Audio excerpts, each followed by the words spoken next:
আমরা সবাই প্রায় ব্যাংকে টাকা জমা রাখি, ব্যাংক থেকে লোন নিই কিংবা debit card, credit card use করি। তো এখানে আসলে ব্যাংকের লাভটা কি? ব্যাংকিং সিস্টেমটা আসলে কিভাবে কাজ করে? আজকের ভিডিওতে ব্যাংকিং সিস্টেমটা কিভাবে কাজ করে তা নিয়ে সংক্ষিপ্ত কিছু আলোচনা করব।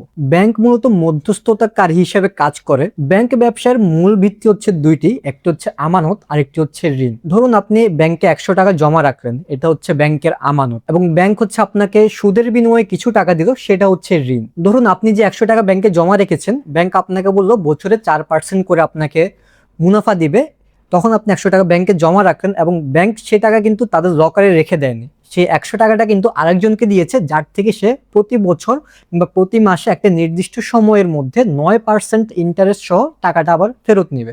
তাহলে এখানে ব্যাংকের মোট আয় হচ্ছে 5%, বা হচ্ছে 100 টাকায় 5 টাকা, এবং এটাই হচ্ছে ব্যাংকের আয়ের প্রধান উৎস। আচ্ছা, এবার একটা মজার ব্যাপারে আসি। ব্যাংক কি শুধু আমানত থেকে মানুষকে লোন দেয়? উত্তর হচ্ছে না।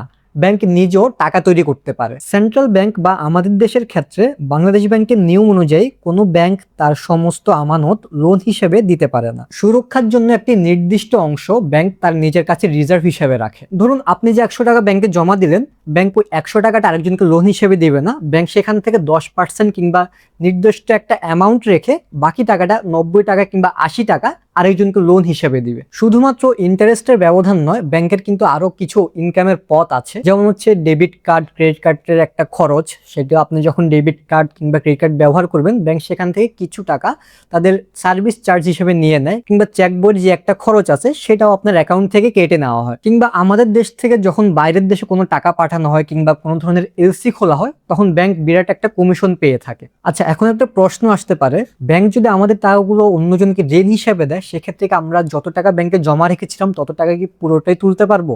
উত্তর হচ্ছে না, পুরোটাই আপনি একসাথে তুলতে পারবেন না। কোনো ব্যাংকের পক্ষে একসাথে আপনার সবগুলো টাকা দিয়ে দেওয়া সম্ভব নয়, কারণ আপনি যে টাকাটা আমানত হিসেবে রেখেছেন সেটা অলরেডি বাজারে লোন হিসেবে ঘুরছে। এই কারণে সেন্ট্রাল ব্যাংক কিংবা বাংলাদেশ ব্যাংক সব ব্যাংকের উপর কড়া নজরদারি রাখে, যাতে একদিনে কোনো গ্রাহক সব টাকা তুলে না নেয়। সো এই ছিল আজকের আলোচনা, কিভাবে আসলে ব্যাংকিং সিস্টেমটা কাজ করে। দেখা হবে নেক্সট কোনো ভিডিওতে, নেক্সট কোনো টপিক নিয়ে।